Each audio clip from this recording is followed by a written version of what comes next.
Bueno, pues ahora en este capítulo vamos a ver lo que es una introducción a la dinámica de fluidos. Esperemos que se esté grabando la cámara. Bueno, sí, esperemos que se esté grabando. Bueno, si no, pues vamos a tener que volver a grabar este video. Bueno, entonces, en esta clase vamos a ver una introducción a la mecánica de fluidos. Entonces vamos a ver lo que es no exactamente la dinámica, sino vamos a ver lo que es la cinemática de fluidos. ¿Por qué? Porque pues en la dinámica de fluidos pues ya interviene lo que es la masa y las fuerzas. Entonces, pues para eso pues vamos a necesitar un curso un poco más extenso. Entonces, a nivel de mecánica del medio continuo, pues nada, vamos a ver lo que es una introducción, lo que sería más bien lo que es la cinemática, ¿no? Ahorita vamos a ver lo que es cinemática en la siguiente diapositiva. Bueno, en esta diapositiva vamos a ver ahorita lo que es exactamente la cinemática de fluidos. No confundir la cinemática de fluidos con lo que es la cinética de fluidos, ¿no? Cinética es lo que es la energía. Cinemática es nada más lo que se llama el movimiento de las partículas, ¿no? Entonces, pues nada más vamos a considerar las partículas como si fueran, pues simplemente como si fueran puntos. Vamos a ver. Bueno, esperamos que no se un problemita ahí. Que sean nada más como una especie de puntos, ¿no? Entonces, en la cinemática, a diferencia de la dinámica de fluidos, no vamos a considerar pues, lo que es la masa y las fuerzas, ¿no? Entonces, nada más vamos a considerar la velocidad y la aceleración y la rotación de las partículas, ¿no? Bueno, entonces, a continuación, vamos a ver lo que son diferentes tipos de flujo. Pues tenemos tres tipos importantes de flujo, ¿no? Tenemos los campos de flujo escalares, ¿no? Que serían los llamados tensores de grado cero. En estos campos de flujo, pues obviamente que vamos a tener nada más lo que es, pues, escalares, ¿no? Por ejemplo, un escalar, pues, puede ser la presión, la temperatura, el tiempo, ¿no? Entonces, en este caso, pues no existen variaciones espaciales ni el tiempo, ¿no? Entonces, son campos escalares.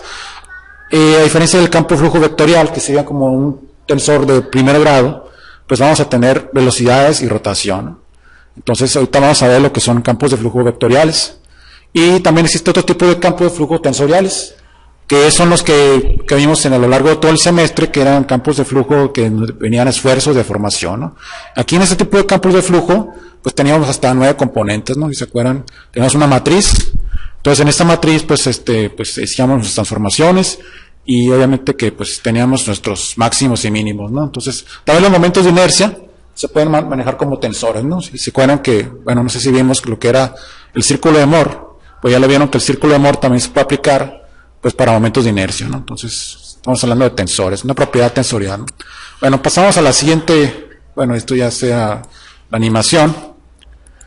Bueno, lo que son los campos, para estudiar primero los campos de velocidades, pues primero tenemos que conocer los campos de posición. Vamos a ver si tenemos la pluma aquí. Bueno, aquí está la pluma, ¿no? Vamos a ver una pluma. Aquí vamos a coger la pluma. Entonces, pues bueno, tenemos un campo de posición, que sería la posición de cualquier partícula pues en el espacio, ¿no? Entonces, la posición, pues la podemos definir, pues mediante unas coordenadas, pues las coordenadas X, las coordenadas Y, que sería más o menos la altura para acá, la X pues para acá, para el fondo, para arriba, y la Z pues aquí la altura, ¿no? Entonces, pues la posición de cualquier partícula podemos definir mediante un vector de posición, que es y obviamente que pues esta partícula pues va a tener una variación en el tiempo, ¿sí? Entonces va a tener tres tipos de valores, ¿no? El valor en X, el valor en Y y el valor en Z. Entonces, pues esta no tiene mucha complicación. Este vector pues está definido mediante este vector de posición, que es XY más YJ más ZK, ¿no? Donde acuérdense que YJK pues es el vector unitario, ¿no? ¿Ok? Entonces pasamos a la siguiente diapositiva. Bueno, también podemos definir la posición de una partícula mediante la distancia, ¿no? Entonces, si la distancia es S, ¿no? La distancia S. Si en T igual a 0, pues tenemos que no avanza, ¿no? Se queda en 0, ¿no?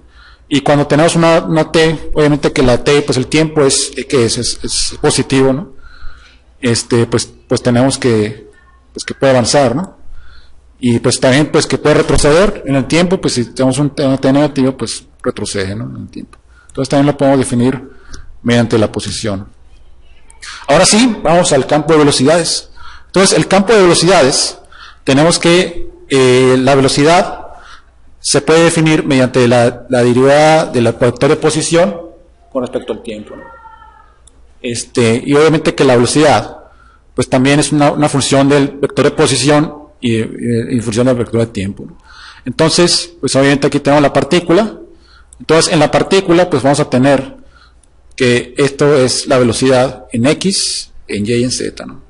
Entonces, pues la hipotenusa obviamente va a ser la magnitud de la velocidad, ¿no? Ahorita vamos a ver cómo se calcula la magnitud, ¿no? Entonces, la velocidad en X pues va a ser la derivada de X, la derivada del vector de posición en X con respecto al tiempo, la velocidad en Y, la derivada del vector de posición en Y con respecto al tiempo, y así con Z, ¿no? Sería la derivada del vector de posición en Z con respecto al tiempo.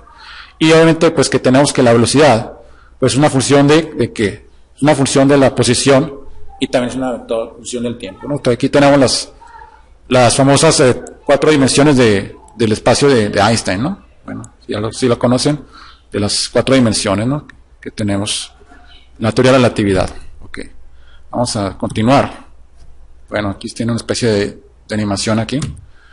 El valor del diferencial de R, ¿no? ¿Qué es esto? Pues que el vector de posición también lo podemos expresar en función de la velocidad, ¿sí? Entonces, si agarramos el vector de posición y que es el diferencial de R, la magnitud de este diferencial del vector de posición es igual al diferencial de S, ¿no? Si tenemos que esto es, pues este es el diferencial de S. Esto sería el diferencial de S, el que está aquí, ¿no? Y esto sería más o menos pues el vector de posición, que es un diferencial de R. ¿Y cuál es el diferencial de R? Pues si nos vamos a unas diapositivas anteriores, pues esto sería el diferencial de R con respecto al tiempo, pues sería la velocidad. Y si tenemos un diferencial de R, pues sería un segmento de este vector de posición, ¿no? Entonces si este vector de posición le llamamos R, pues obviamente que un diferencial de R pues va a ser una especie de vector unitario en la dirección de R, ¿verdad? Entonces continuamos.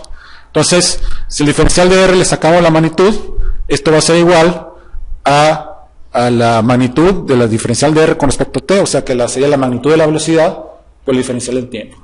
¿Cómo lo demostramos esto? Pues simplemente agarramos el diferencial de R, y obviamente que el diferencial de R va a ser igual al diferencial de R en X, el diferencial de R en Y y el diferencial de R en Z, ¿no? Sería la magnitud, lo elevamos al cuadrado.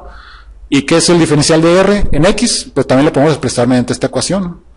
Tenemos que el diferencial de R en X es igual a la derivada de R en X con respecto al tiempo. Si se nos va el diferencial de t, pues nos queda obviamente que el diferencial de R en X. Entonces sustituimos esto en esta ecuación y que tenemos este diferencial de t cuadrado, diferencial de t cuadrado, diferencial de t cuadrado. ¿Qué hacemos? Lo sacamos factor común, sacamos raíz y nos queda esto, ¿no? Que es lo mismo que aquí. Entonces el diferencial de t, y aquí nos queda la derivada de Rx con respecto a t. Sabemos que Rx, que sería el vector de posición X, pero ¿qué es el vector de posición X? Pues sería pues, la X, ¿verdad? Sería la derivada de R, del vector de R con respecto a X, sería X, Y y T, ¿no? O sea, sería diferencial de X, ahorita vemos en la siguiente diapositiva, diferencial de Y diferencial de Z, ¿no? Ahorita la vemos en la siguiente. O sea, definiendo el vector de posición como X, Y, Z, ¿verdad? Pasamos a la siguiente diapositiva. Aquí tenemos, ¿no?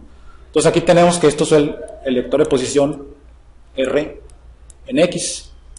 Este sería la posición en R en Y en Z, ¿no? El vector de posición en Z. Y es la R en la Z, ¿no? Entonces, pues obviamente que la velocidad, pues simplemente la calculamos como el vector de posición, el velocidad del cuadrado, o sea, nos sacamos la magnitud de esto, ¿no? Si esto es un escalar, obviamente que esto es un escalar, y ese es un vector unitario, si es un vector unitario, entonces esta expresión la podemos calcular mediante esto, donde este es un vector unitario.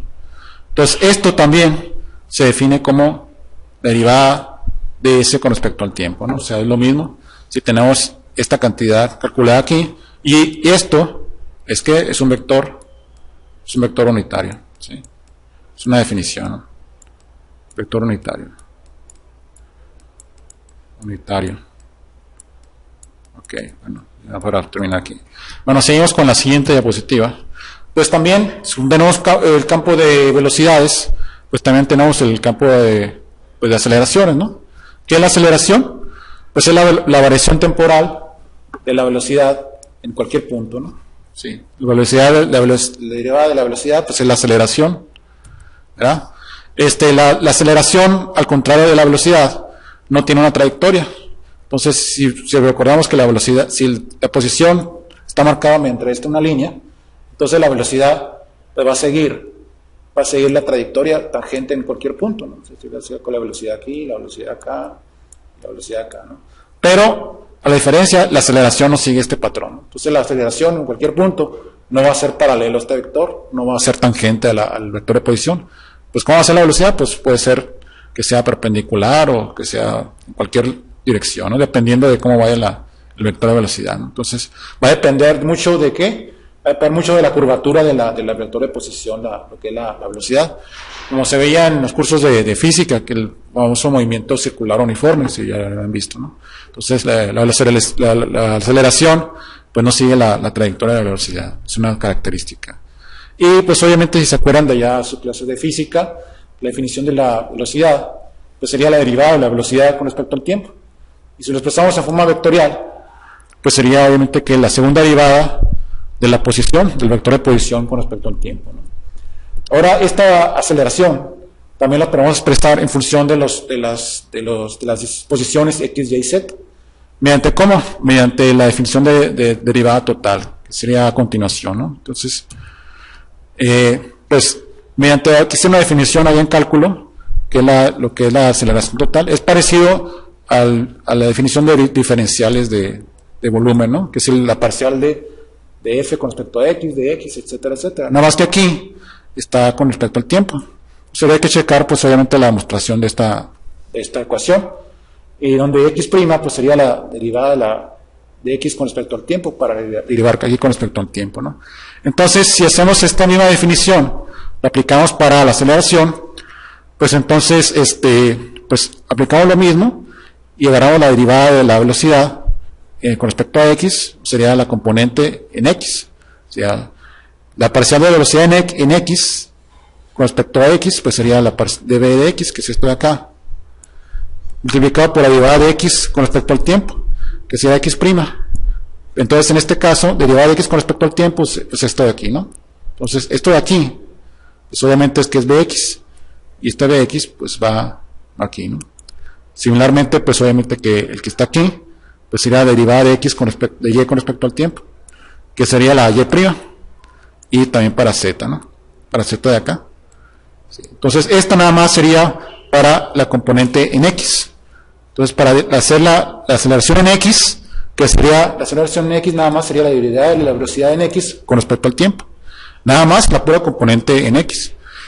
Y al final, pues tenemos que hacer la derivada, obviamente que la derivada de la velocidad en x con respecto al tiempo, ¿no? Que sería, pues ya solamente la velocidad sin fusión de x, ¿no? Pues esto sería nada más checar la definición, cómo se demuestra esta fórmula en definición de derivada total, ¿no? Entonces esta es la derivada total, ¿no? Vamos a ponerla aquí, definición de derivada, vamos a poner derivada total.